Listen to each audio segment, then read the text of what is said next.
Hi guys! For today's video, gumawa ngayon si mama ng isdang recipe. Ayan.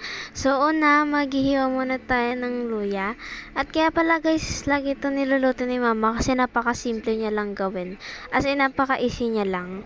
Ayan, magkakat muna tayo syempre ng ating luya. Then, pagkatapos natin magkat ng ating luya, magkakat na tayo ng ating sibuyas. Ayan. Then, pagkatapos naman yun guys, maghihiwa naman tayo ng ating kamatis. Ayan.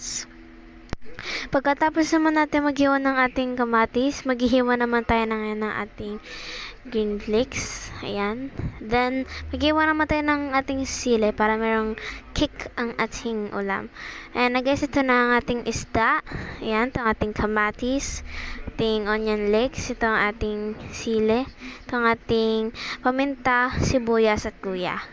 So, ayan. Una muna nating ilalagay sa ating isda guys ay asin. Ayan. Then, pagkatapos yan guys, maglalagay naman tayo ng ating paminta. Yan. Then, tapos yan, maglalagay na tayo ng ating kamatis. Bilog natin yan, guys. Yan.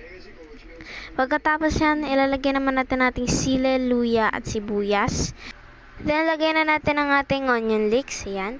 Then, pagkatapos yan, guys, maglalagay naman tayo ng ating suka. Ayan. Pagkatapos naman yan, guys, maglalagay na tayo ng tubig at papakuluan na rin natin yan.